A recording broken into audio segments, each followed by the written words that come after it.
Welcome back, guys, to Bullets Garage. On today's video, we're changing the oil on the RX hybrid. And taking over Frenchie's job is Charlie, the new shop foreman and manager. Hey Charlie, are we gonna do a good job here? Okay, keep eating grass, bye. As you can see, the maintenance is required on my wife's 2019 Lexus 450 hybrid RX. She's currently at 20,900 miles. So this is technically her 20,000 mile service, which requires oil change, filter change, tire rotation, and I believe a cabin air filter, which we'll check. And I'm gonna do this maintenance for her, document it, keep all the receipts. That way it's cheaper. The dealer wanted $300 for this service, and I mean, it's you know, dealers charge what they charge. Since it is a luxury car, they charge a little bit more for maintenance, but it's fairly simple. I'm going to keep everything documented, and that way, you know, her insurance or her warranty is not going to be void or anything, so we'll be good to go. I'm going to take the car around the block a couple times to warm up the oil, make sure it's nice and warm so we get all of it out. Charlie loves going for drives. This guy just loves drives, let me tell you. So let's get the car warmed up and we'll go change the oil, guys. All right, so we are back from our 10-minute drive, and since we're already in the car, what I'm going to do is just reset the maintenance reminder since we are here. So you go under vehicle settings, scheduled maintenance, reset data. Yes, data has been reset. Hold on, Charlie. And then you go under oil maintenance and reset data. Data has been reset. Perfect. So that is done. And then you could see, if you go under the menu here, under setup, and then you go to vehicle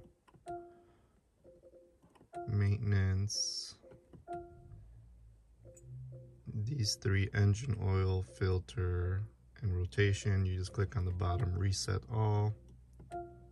Yes, and you're good to go. So that's done. What I like to leave this on the odometer settings is trip A is whatever. My wife doesn't ever reset these things. But trip B, I'm going to reset right now, and I'm going to use this to keep track of how many miles are actually on this oil change interval. So this is done, car's warmed up. Let's get it up on the race ramps and get this process started. All right, so for the oil that I'm going to use is full synthetic Quaker Steak 0W20 for the winter in Chicago. So it's going to be nice and safe for the engine, especially starting with the 0 weight in the wintertime. It gets pretty damn cold in Chicago. Mobile 1 filter, and it's pretty cool because it comes with this little drain nipple that you use to drain out the rest of the fluid from the oil filter housing, which I'm going to show you. Nice small cartridge filter, and of course your 2 O-rings that we need. So everything is provided, and that's what we're going to use. The car takes about 5.6 quarts. I just got 2 of these because it is cheaper. This one jug at Walmart cost $19.98. 1 quart of the same thing was $6. So I'm like, that makes no damn sense. So I got an extra one. The more the merrier.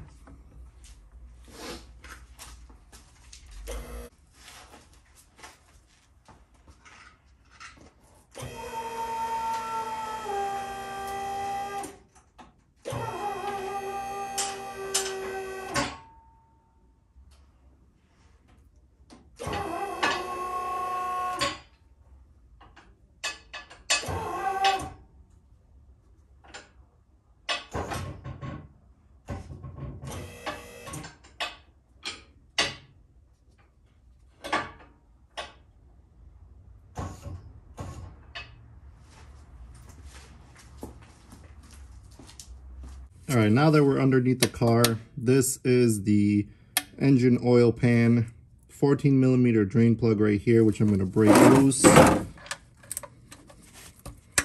right, not even on there tight, which is how it's supposed to be. You don't want to over torque this stuff. Make sure you catch the lock washer when it's coming off also, or the crush washer, I'm sorry. Let's see. There we go. Let's let this drain out. And then I'll show you guys how to undo the very interesting design of the oil filter housing, which I've yet to see this interesting design, so it's pretty cool. I'll show you that. All right, so while it's draining there, you take a 3/8 ratchet and you undo this lower metal bottom bracket here from the filter. Well, it's actually taking apart the whole filter. Clearly the top was not tightened down enough. So now the whole thing is spinning, which is not necessarily good. That means we're gonna have a little bit of a bigger mess than we would like. Not ideal, but okay, so I can't really show you that part.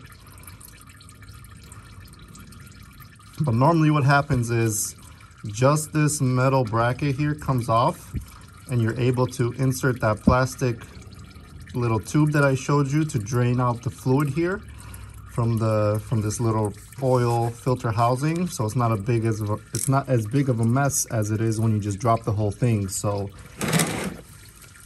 let me move this bucket over and we'll slowly start undoing this.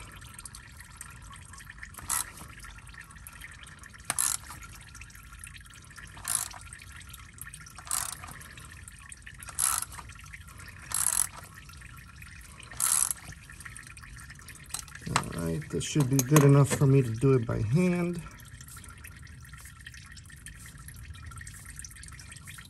And, you know, cheap plastic housing, which is not the best of designs, but beggars can't be choosers. And this is going to be probably messy, so great. Can't wait for this to go all over the place. As you can see, it's starting to drip a little bit there.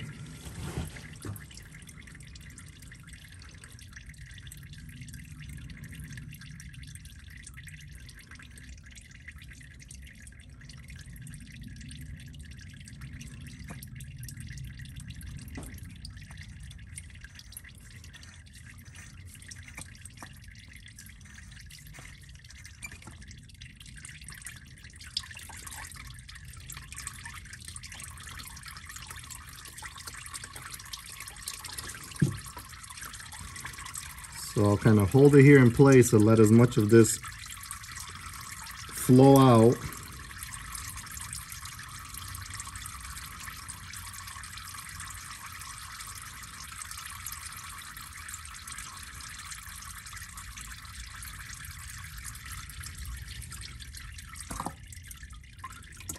All right, there we go. That was not messy at all. I'm very proud of myself, actually.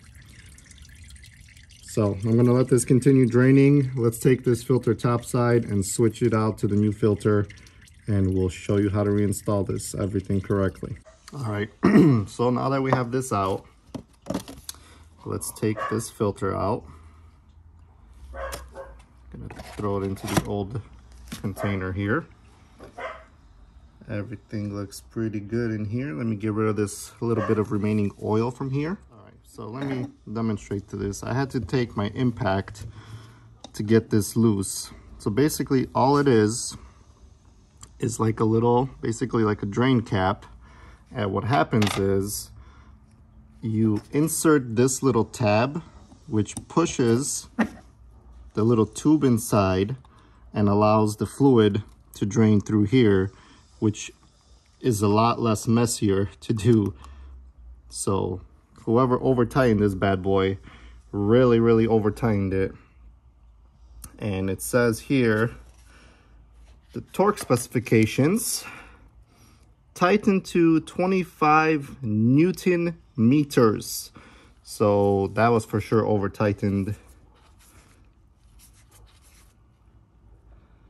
which we will settle out. But very interesting design. It's very similar to what my GTI had, but the filters didn't come with this little tool. I just used a screwdriver, popped it in there, and that's how I got it done.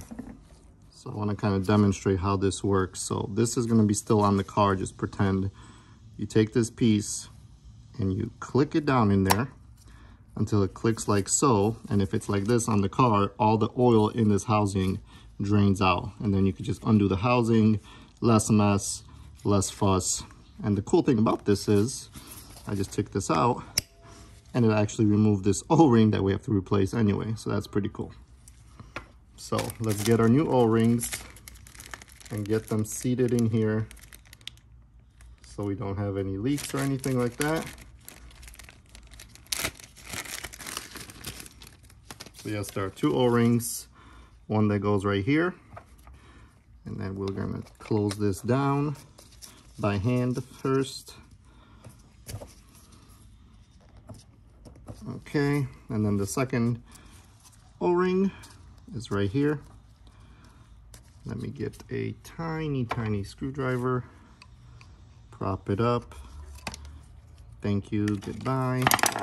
Get our new one, work it into place here. Nice and easy. Make sure it's actually seated in its groove here so it seals correctly. Then what you do, you plop in your oil filter like so, and this is ready to be reinstalled onto the car. And what I like to do, if a filter housing is positioned vertically where you could just screw it on without anything leaking, I like to fill up the oil filter housing, basically, you know, pretty decent amount, so that way when the car is starting, the oil pump is not starved of oil.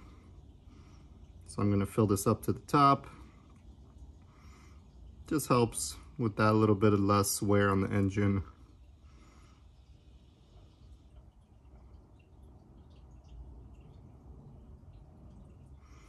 All right, and let's get this on the car. All right, so the oil is basically done draining. I'm just gonna clean off this excess oil right here at the edge. Okay, then we're gonna take our filter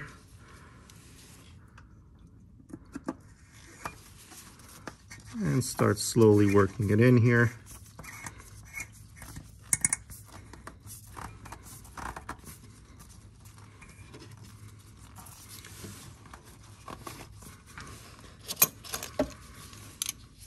And what I'm gonna do is use the actual cup here to tighten it and not that lower bolt that's used for draining.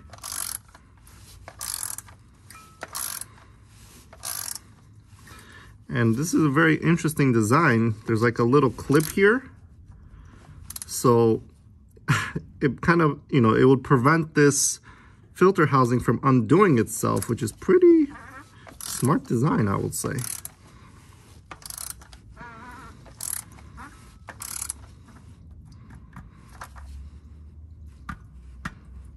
All right, that's good enough for me.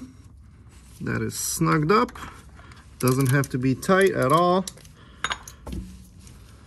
And then for this bottom bolt, I'm just gonna do it by hand. Right there, done. Since my wife took the GSF, my torque wrench is actually in there. So I don't know, I can't torque it to 25 Newton meters, but judging of how easily it came off, I know it was not very tight on here. So that is plenty good. Now, be sure to wipe off this area to make sure it's all clean. And then we are going to reinstall the drain bolt on the end here. You can see it's still slowly dripping, but that's all we're gonna get.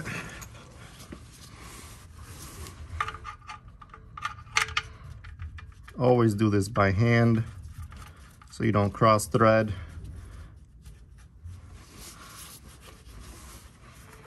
And then just snug it up with your wrench.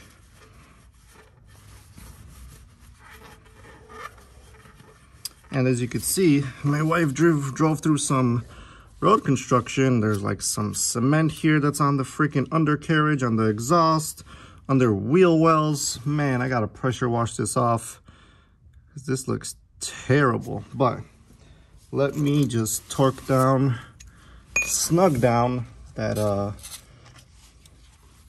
drain plug.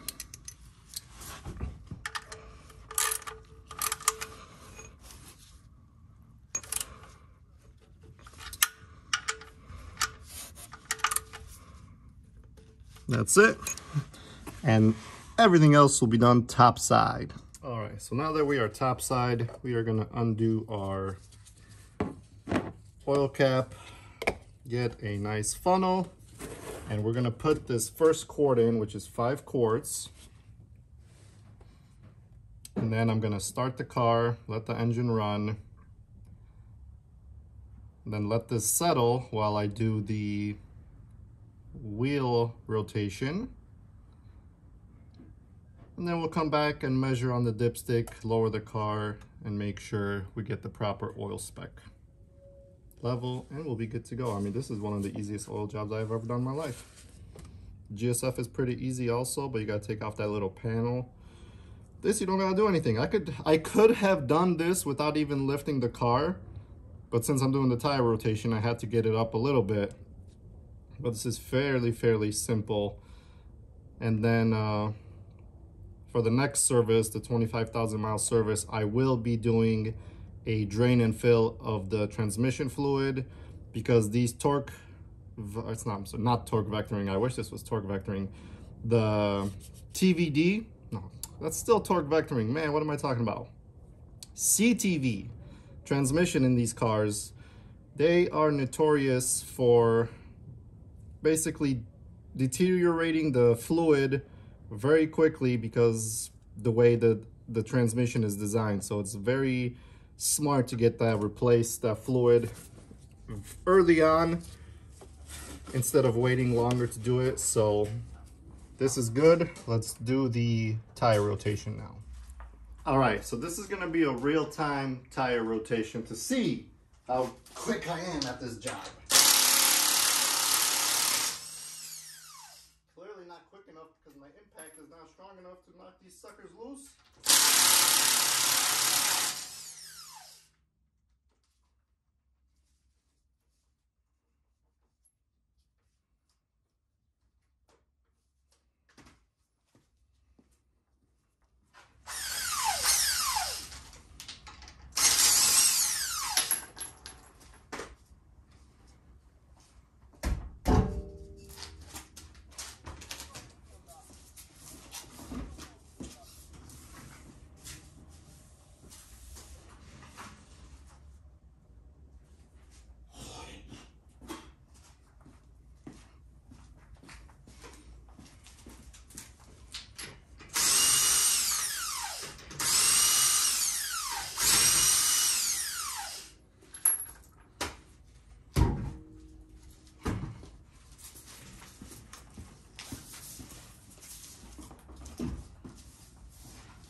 And just like that, whatever that time was, tire rotation is complete. So what you do is the rear right tire goes to the front left.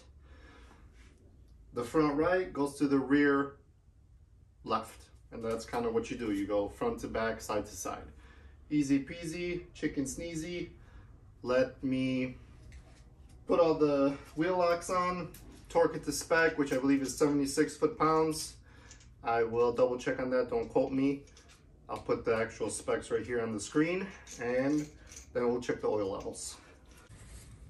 All right, let's get a clean paper towel and check this level here.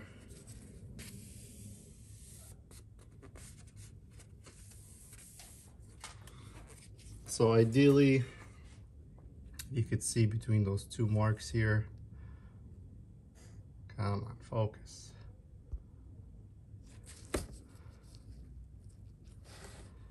Between those two marks, that's where the fluid should be. Not above, not below. Let's give it a whirl, see where we're at.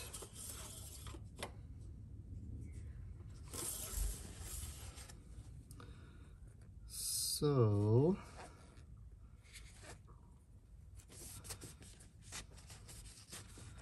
and like I said before with the GSF dipstick, these are the worst dipsticks in the history of man.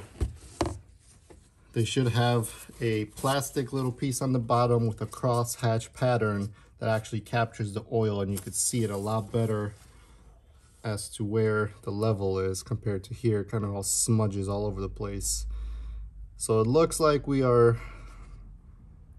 at the middle mark, slightly below. I mean, the camera is probably never gonna pick this up, but just take my word for it. So I'm gonna add a little bit of more oil into here.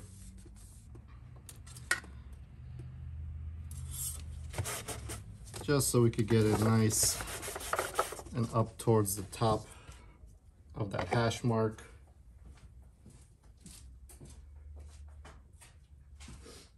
We put in one 5-gallon or 5-quart container. Car takes 5.6 according to what I saw online. So we're gonna add a little bit more, test, see where we're at. We don't need too much.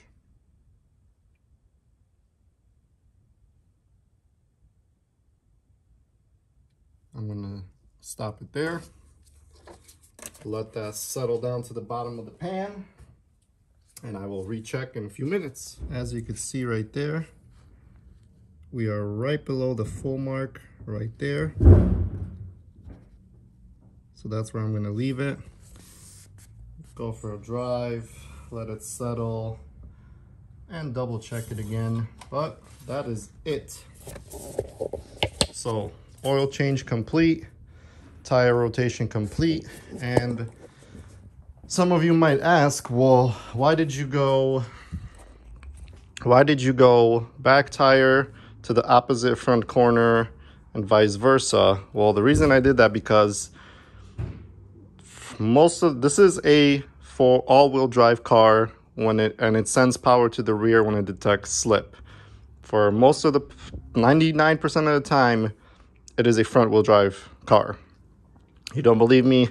You could check on your infotainment screen. It shows you where it's sending power to, and it's 99% of the time sending power to the front of the wheels.